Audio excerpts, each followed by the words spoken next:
Bonjour à tous, bienvenue sur le podcast. On est très heureux de vous retrouver pour ce nouvel épisode. On a eu de très bons commentaires par rapport à l'épisode passé où on a parlé de gestion de budget et de outfit. En tout cas, merci beaucoup pour vos retours. Aujourd'hui, on se retrouve pour un sujet très important et c'est un sujet qui touche vraiment tous les étudiants parce qu'on va parler des examens et des révisions, la période la plus tendue de l'année. Et ce soir, on a un invité avec nous, Mélec, et j'ai la belle Eunice également. Jacques-Léel n'est pas là, ni Rebecca, mais ils reviennent très bientôt. D'accord. Eunice, comment vas-tu? Mais écoute, Abiba, ça va un peu bien, un peu mal, parce que, voilà, il fait froid. Je sais pas si tu te souviens de l'épisode de la fois dernière. Oui. Et mes prévisions. Oui, les prévisions se sont réalisées finalement, Abiba. Ouais, il fait super froid du coup en ce moment. Maintenant, il fait froid et je pense qu'il faut bien se couvrir. Donc, totalement. Je vous invite à regarder l'épisode précédent. On parlait plus de budget et de comment s'habiller. Donc là, c'est la période de froid. Vraiment, n'hésitez pas à vous couvrir, autant pour moi, comme vous pouvez. Faites-le parce que c'est vraiment important. Donc voilà. Merci Eunice. Avec plaisir, Abby. Mélec, comment vas-tu? Je vais très bien et toi? Oui, je vais bien aussi. Merci. En tout cas, c'est un honneur pour nous de t'accueillir aujourd'hui. Ouais, et partagé. Tu auras l'occasion de te présenter tout à l'heure à notre auditoire. Okay. En tout cas, moi, je vais bien. C'est vrai qu'il fait froid et je suis même enrhumée. Mais bon, c'est la saison, donc il faut faire avec. Il faut se couvrir comme Eunice a dit. Et puis, on reste motivé. D'accord, parce qu'on est là pour réussir. On est là pour abandonner. On n'abandonne pas. Le slogan, c'est ne jamais abandonner. Voilà. Alors aujourd'hui, on aimerait aborder le sujet des révisions et des examens parce que il y a beaucoup de jeunes qui se retrouvent dans la panique à jour J-2. Hein, tu sais, le stress, tu te réveilles la nuit en te disant mais comment je vais faire? Je n'ai pas révisé pendant tous les jours qui sont passés. Et là, je dois rattraper beaucoup de cours. Et ce soir, on voudrait vraiment parler sans filtre de comment est-ce qu'on évite le stress, de comment est-ce que on peut mieux s'organiser et comment est-ce qu'on peut réussir également ces révisions et ces examens afin de briller dans ces résultats quoi, parce que c'est ça le but. Le but c'est de réussir, avec excellence. C'est le but. D'accord. Oui. Et comme d'habitude, on a un jeu avec Eunice. Donc on va faire notre jeu avec Eunice et après on revient au temps d'échange. Eunice, la parole est à toi. Merci. Du coup, on va aller sur des questions-réponses. On va aller sur la culture générale. Et on va aussi parler. Et on va aussi parler un peu de révision et d'examen. J'espère que ça va vous aider et que ça va, voilà. Alors, c'est une question, par rapport aux révisions. D'accord. Alors, la première question, c'est un vrai ou faux, déjà. Ok. Alors, on peut retenir plus facilement en expliquant le cours à quelqu'un d'autre, vrai ou faux? Alors moi, je pense que c'est vrai. Je pense que c'est vrai dans le sens où en apprenant à quelqu'un d'autre, en fait, on s'apprend directement à soi-même. On essaie de clarifier à la personne à qui on apprend Effectivement. le concept. Donc quelque part, il faut qu'on ait un minimum d'appréhension sur la chose. Donc je pense que ça allait d'être vrai. Moi aussi. Je dirais vrai dans le sens où quand tu expliques à la personne, c'est que toi-même tu as déjà compris en fait. Effectivement. Donc c'est sûr que tu vas encore mieux développer cette connaissance-là. Donc oui, moi je dis c'est vrai. D'accord, super, merci. N'hésitez pas à répondre en commentaire aux questions, à donner vos avis aussi. On aimerait bien aussi voir ce que vous en pensez après. Peut-être que pour d'autres c'est faux. Oui, c'est vrai. Ça se trouve. Hein. C'est pas une science exacte donc. Alors, seconde question. Est-il important de s'accorder des jours ou des demi-journées de repos pendant les périodes intenses de révision? Mais bien sûr. Tout à fait. Mais bien sûr. C'est la moindre des choses. Ok. Le repos, c'est très important. Le repos, c'est très important. Pour moi, je pense que ce n'est pas parce que tu lis ou tu révises H24 que ça veut dire que tu vas garder ce que tu as appris. Et puis, le repos, on le sait très bien, le cerveau a besoin de se reposer. Donc, si tu ne te reposes pas, en fait, tu vas t'épuiser et ça ne sert à rien parce que c'est contre-productif. Voilà. Il faut se reposer. Voilà. C'est important. Alors, Mélek, toi, qu'est-ce que tu... Alors, moi, je pense tout à fait comme l'a dit notre cher ami. Le truc, c'est qu'il faut se garder que le cerveau humain, c'est un organisme et non une machine. Et l'organisme va forcément se reposer. Il y a des cycles de repos et voilà, de travail et tout. Donc, évidemment que si on surcharge le cerveau et qu'on va comme ça composer, ce sera très dur d'être performant. Effectivement. Bien évidemment, se reposer. C'est très important. Merci, Mélek. On va passer à la suite. Est-il plus efficace de se coucher plus tard pour réviser ou de dormir suffisamment et se lever tôt? Tu préfères dormir tard pour réviser ou tu préfères te coucher tôt? Franchement, cette question, elle est à double tranchant. Et je dirais, ça dépend. Vraiment, ça dépend des périodes, ça dépend de beaucoup de choses, en fait. Moi, je suis une personne qui aime bien réviser la nuit, j'avoue. Mais c'est sûr que la nuit est faite pour dormir, quoi. Voilà. Donc, exactement. J'aurais dit aussi la même chose, dans le sens où ça dépend des personnes. Dans l'idéal, ce serait les parents, les profs disent, dormez tôt et réveillez-vous tôt pour réviser. Mais en fonction parfois de la complexité de ce qu'on veut faire et tout, parfois on dit, c'est obligé d'aller tard, quoi. Mais je pense qu'il faut juste trouver le juste milieu. Le juste milieu, ouais. Super. Parce que personnellement, je me suis posé énormément cette question de savoir, je veux réviser plus longtemps. J'étais dans une période d'examen à un moment donné et je me suis mise à maximiser dans la mesure où j'avais un peu pris de retard au niveau des cours. D'accord. Et pour moi, c'était un peu compliqué, on va dire, de pouvoir mieux gérer mon temps. Du coup, je me suis dit, j'ai 24 heures pour une journée. Et ce que je vais faire, c'est allonger mon temps de révision. Je préfère dormir tard et me réveiller peut-être tôt. Ça dépend aussi de moi. Peut-être, j'ai dit peut-être.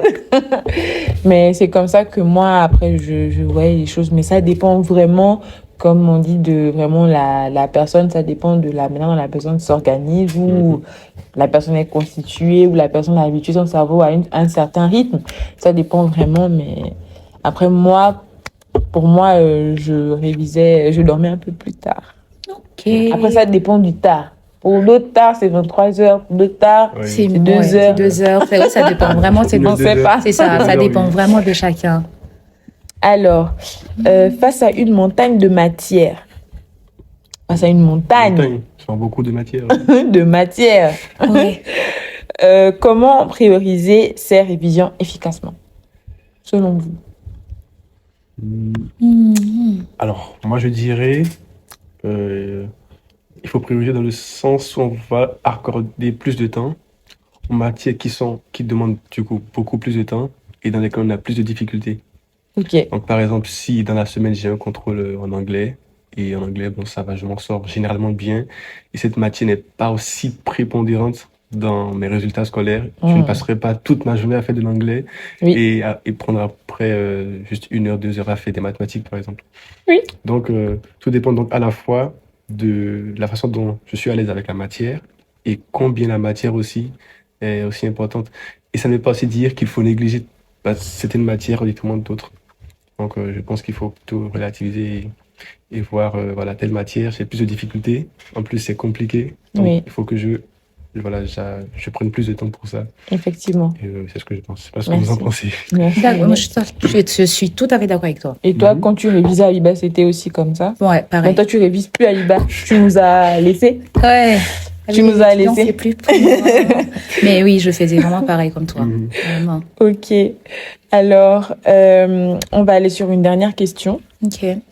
Quand est le meilleur moment pour commencer à planifier ses révisions? Est-ce qu'il y a, on va dire, est-ce qu'il y a une règle d'or à respecter dans tout ça? Franchement, moi je dis, le plus important c'est de se connaître, quoi. Le plus important c'est de se connaître dans le sens où te connaître te permet de connaître tes forces et tes faiblesses.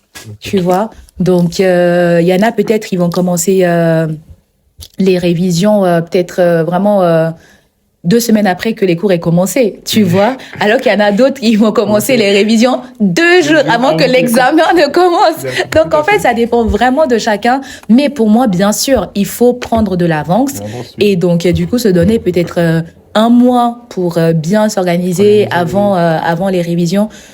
Oui, quand tu sais que tu veux vraiment avoir une bonne note et que tu veux comprendre aussi le cours que tu fais, bah ça demande quand même un minimum d'organisation. Donc réussite, en gros, égale planification. Ouais, c'est ça. Tout à fait. Mélec, pareil. Tout à fait.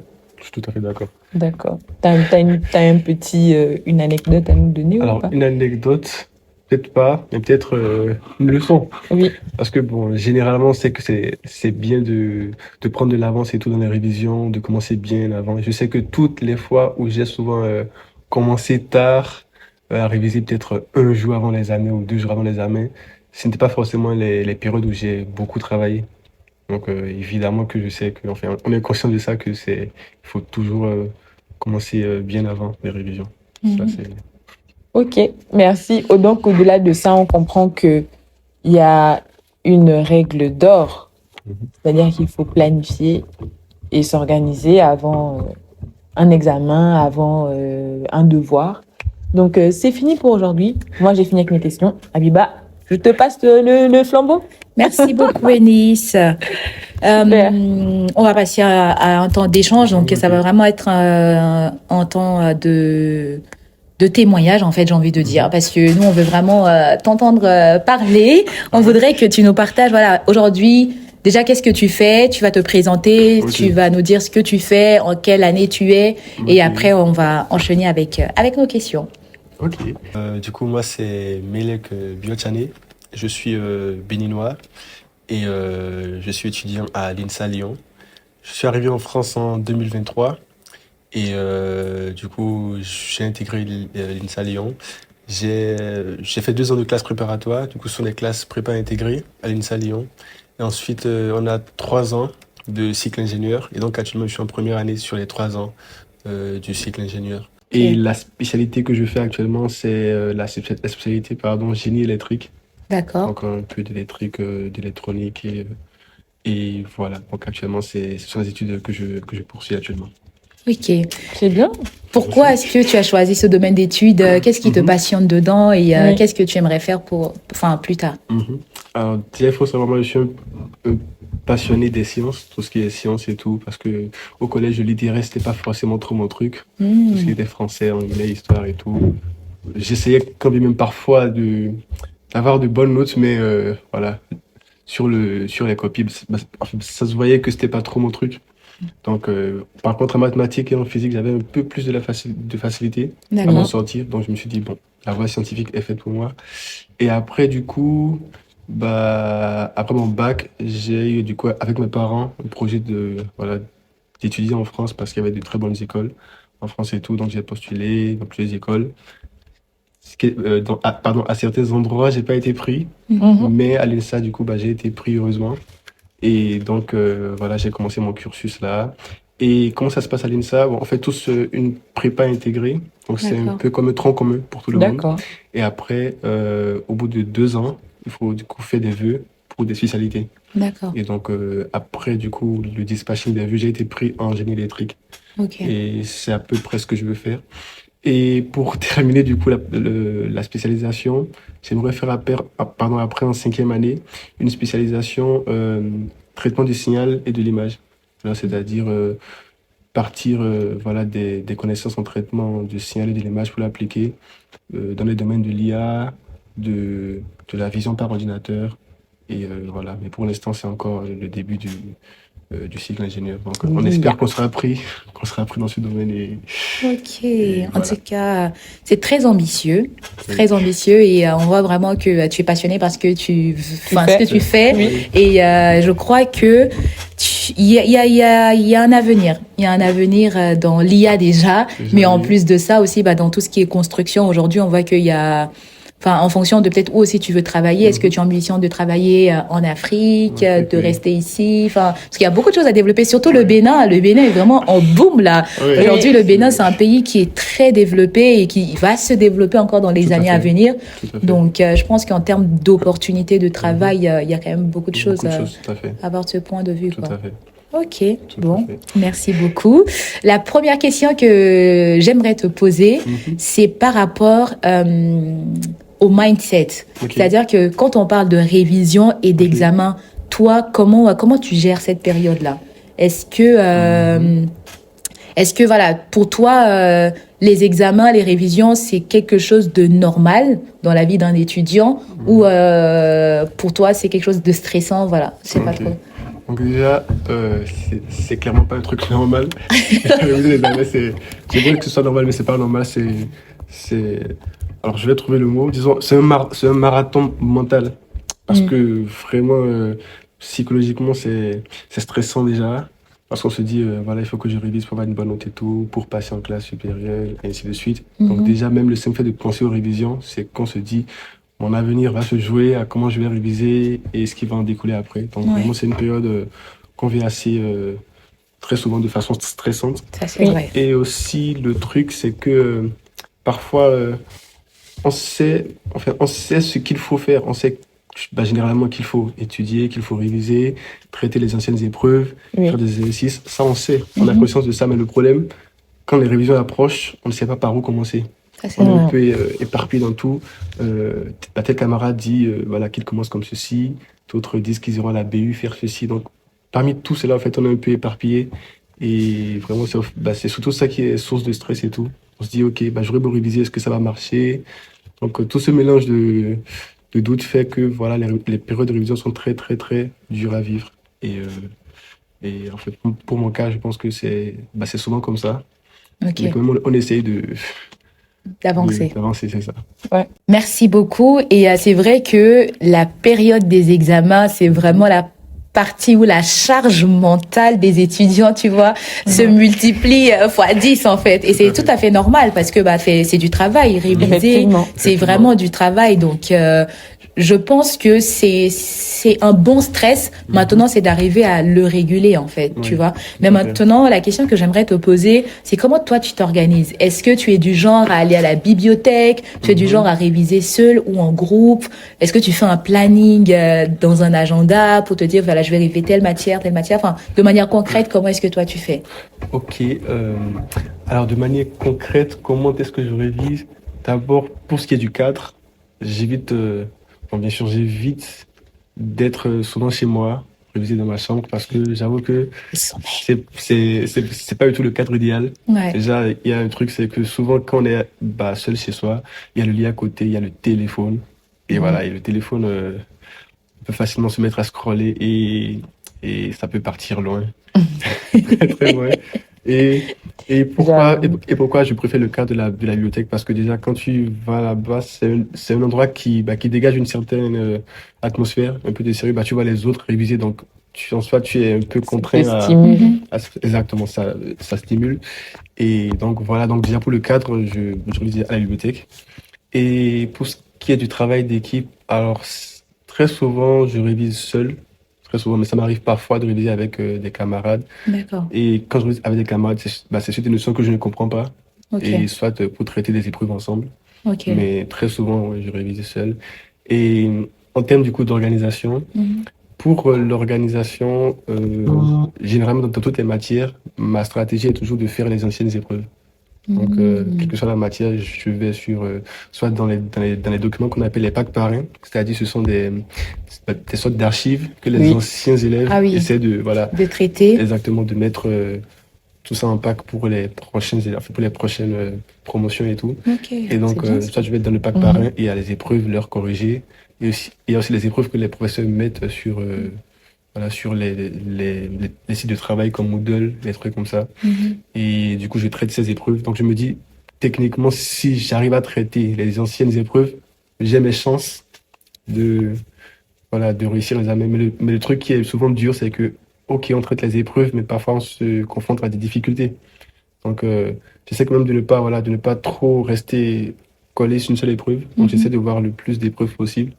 Et je me dis, OK, avec ça, normalement, ça doit passer. Mais c'est surtout le fait de traiter suffisamment d'anciennes épreuves, des exercices qui m'aident à m'organiser pour moi. D'accord. Et Eunice, est-ce que toi, tu as quelque chose à nous dire par rapport à ça? Comment tu t'organises? Pendant mes périodes de révision, ce que moi je fais, c'est plus aller à la bibliothèque, comme disait Mélec. Il faut juste aller à la bibliothèque, aller dans un endroit qui permettra de stimuler également ton esprit au travail. Et moi, c'est vraiment aller dans cet endroit où il y aura plusieurs personnes avec le même objectif que moi, donc avoir mon examen ou encore avoir bien sûr une bonne note à mon devoir, aller vraiment dans cet endroit où ces personnes ont le même objectif que toi. Voilà. Et puis, ce serait plus facile pour travailler et aussi, comme je disais, vraiment pratiquer la répétition. Plus on répète quelque chose et plus ça va rentrer. Et comme je disais, faire vraiment confiance à notre cerveau parce que c'est vraiment un instrument qui a besoin de repos, qu'on a bien traité. C'est vraiment comme, c'est un être, on va dire, c'est même un être vivant, si je peux le dire. Il a besoin de repos et il a besoin d'être nourri par la connaissance. Et je pense que vraiment, en tant qu'étudiant, on a vraiment besoin de faire comme ça notre cerveau et de pouvoir le faire répéter plusieurs choses. En tout cas, vous avez pu noter un peu ce que eux ils ont dit. C'est comment eux ils fonctionnent. Aujourd'hui, il y a pas mal de méthodes qui existent. Il y a beaucoup de recherches qui ont été faites sur différentes méthodes de révision qui existent. On a par exemple la méthode Pomodoro qui te permet en fait de te dire je m'organise de telle sorte que je révise 25 minutes, j'ai un petit temps de pause de 5 minutes, après je reprends 25 minutes de révision, après j'ai 1 heure de pause. En fait, je pense que vraiment quand le cerveau, il sait qu'il a un petit temps de jouissance après le travail, tu vois, ça le reconforte. Et effectivement, le fait de faire des fiches, de relire les synthèses, d'aller à la bibliothèque, ça c'est vraiment des astuces en fait pour vous permettre vous-même de vous mettre dans un environnement productif en fait. Et la question que je vais poser après celle-là, c'est comment tu gères le stress? Parce que moi, je me rappelle que vraiment, il y avait des jours où je ne dormais pas. Je savais que j'allais l'examen le lendemain. Enfin, je dors pas la nuit, en fait. Tu vois, je suis là, je réfléchis, qu'est-ce qui va se passer, comment ça va se passer et tout. Je sais pas, toi, comment tu gères ce stress-là? Il y a des étudiants, parfois, qui tombent malades. Enfin, il y a pas mal de choses, en tout cas, que chacun peut vivre personnellement. Mais toi, comment tu gères Alors, pour le stress, je pense qu'on est quand même tous stressés. Peut-être pas de la même façon. Il y en a qui peuvent être stressés, mais bon, qui s'en foutent en griffe. Ouais. Il y en a qui peuvent être stressés, mais qui savent qui peuvent ne pas le faire savoir extérieurement. Il y en a aussi qui sont en PLS, comme on le dit. Mais généralement, on est tous stressés. Et moi, comment je gère le stress? Alors, parfois, ce que je remarque, c'est que plus j'avance dans mes révisions, plus mon stress, au fait, diminue. Pardon. Et donc, parfois, je me dis que je prends, en fait, le stress comme un indicateur, comme une alarme. Parce que plus je suis stressé, plus je me dis, bon, là, en fait, tu es stressé parce que tu n'as pas assez révisé, tu n'as pas commencé à réviser. Donc, je me dis, OK, il faut que je commence peut-être plus tôt les révisions, il faut que je commence, ainsi de suite. Mais généralement, quand peut-être je me suis mal organisé, je suis à la veille de la composition et je suis dans un état de stress très, très alarmant. Ouais. Ce que je fais vraiment, c'est je me déconnecte de tout. Voilà, j'arrête tout parce que ça ne servirait à rien d'être stressé, d'être dans tous ces états et de forcer. Donc j'arrête tout. Je fais autre chose qui n'a rien à voir avec les révisions. Et je reviens de façon détendue pour essayer de reprendre. D'accord. Mais je sais que quand j'ai peut-être un peu poussé trop les limites ou la procrastination a fait que j'ai pas assez révisé, je me dis ça ne sert à rien de revenir dans cet état. Dans cet état. Donc je prends du recul, je fais autre chose, même j'appelle mes parents et même bonne idée ça. Et même à l'intérieur Et à l'intérieur quand même ça te motive en soi. Parce que parfois, quand tu es stressé, tu dis, OK, là, j'ai plus révisé, même là, peu importe ce que je ferai, c'est mort. Et ça fait, en fait, une boucle qui te dit, peu importe ce que tu feras, voilà, c'est mort, c'est mort. Donc, quelque part, c'est un peu vicieux, je trouve. Donc, il faut prendre du recul, trouver un truc qui peut nous motiver, pas changer l'humeur. Et quand on sera psychologiquement réconforté, psychologiquement voilà, armé, on peut retourner voilà, pour les révisions. Donc, le plus important, quand même, c'est de gérer son stress avant tout et après de repartir très fort pour les révisions. Bien. Bien, bien. En tout cas, j'aime bien. Et juste pour rebondir, en fait, c'est vrai que la période des révisions est stressante. Mais moi, je me dis, il faut se mettre un peu dans la peau d'un athlète. Tu vois? Par exemple, moi, j'aime beaucoup les JO, les Jeux olympiques. Je kiffe ça. Je peux regarder vraiment tous les sports possibles parce que, en fait, la mentalité de ces sportifs est quelque chose d'incroyable, en fait. Ils ont un objectif. Leur objectif, c'est de remporter la médaille, en fait, tu vois. Donc, c'est vrai qu'ils sont stressés, mais en fait, ils savent qu'à la fin, je dois réussir. À la fin, je vais réussir. Donc, en fait, ils se mettent vraiment à fond dans le travail. Et on a ce qu'on appelle des coachs mentaux dans le domaine sportif. Donc, je pense que les étudiants ont besoin aussi des coachs mentaux. Et les coachs mentaux, comme tu dis, parfois, c'est juste les parents, en fait. Tu appelles tes parents. Parfois, les parents, dans les échanges, ils vont te donner une parole, ils vont te reconforter. Est-ce que ça va? Et voilà, tu vois, les parents, ils sont vraiment des coachs mentaux qu'il faut vraiment pas mettre de côté, en fait. Après, on a aussi les amis avec lesquels on a un groupe de travail et tout. C'est aussi stimulant de parler avec eux quand on ressent ce stress-là. Et t'as des amis, ils vont t'encourager. Ils ont leur manière. Hein. Ça peut être par des blagues, ça peut être par beaucoup de choses, mais ils te donnent envie en fait de keep going en fait, tu vois. Donc faut vraiment pas oublier que les examens sont faits pour tester votre connaissance. Les révisions sont faites pour développer votre connaissance. Donc, en fait, c'est vous qui avez tout à gagner. Et donc, que cette période ne soit pas une période stressante et même si elle est stressante, mais en fait, il faut arriver à réguler ce stress-là et à vous dire que moi, j'ai un objectif, je veux réviser, je veux réussir et je veux réussir avec une bonne moyenne, en fait, parce que c'est l'excellence qu'il faut viser. Parce que parfois, pendant cette période, tu vois, il y a des gens qui vont se dire, moi, je veux juste la moyenne, en fait. Non, c'est pas la moyenne que tu dois avoir. Tu dois avoir plus que la moyenne parce qu'il y a plus en toi, en fait. Tu es intelligent, tu es capable. Donc, c'est vraiment ce qu'il faut se dire pendant cette période et mieux s'organiser. Et Abiba? Excuse-moi, j'aimerais juste rajouter un petit truc, une petite phrase. Juste dire que n'ayez pas peur, faites confiance à votre cerveau parce qu'il retient. Oui.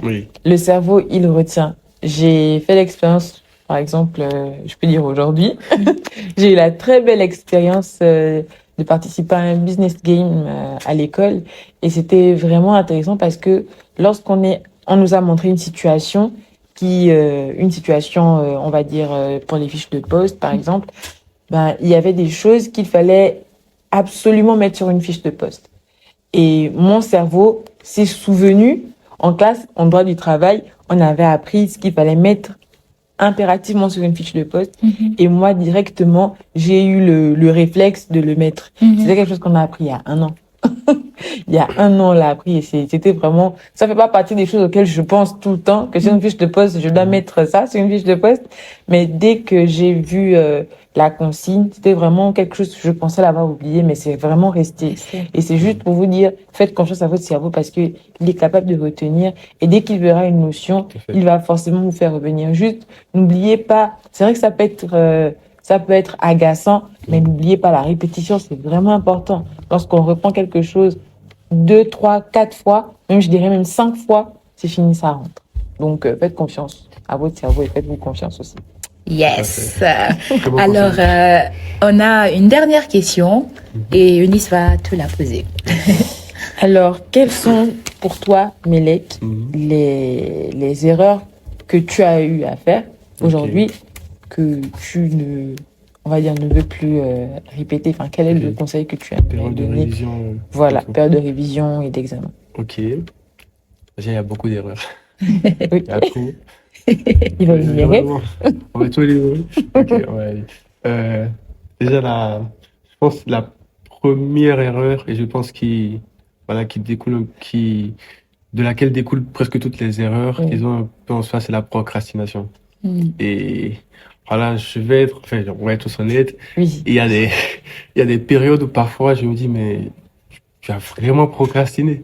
Parce qu'on procrastine, on procrastine Énormément. beaucoup, énormément. Donc, je pense que la procrastination, c'est-à-dire, je sais que je dois réviser, je sais que la matière, elle est très compliquée, et donc il faut qu'on y accorde beaucoup de temps. Je sais que je dois commencer très tôt, mais je ne le fais pas. Parce que, pourquoi? Peut-être parce que j'ai pas envie, mais alors, les raisons ne sont pas justifiées. Bien sûr. Mais voilà, donc ça c'est très bien. Et alors, la solution contre ça, c'est pas forcément une recette magique, mais je pense que c'est quand même une prise de conscience, comprendre que voilà, on est là pour des études. Les études C'est la c'est la priorité. priorité. Et on les passe qu'une seule fois. Un examen, c'est une seule fois qu'on le passe. Et alors, tous les trucs comme voilà, les distractions, les réseaux sociaux seront toujours là.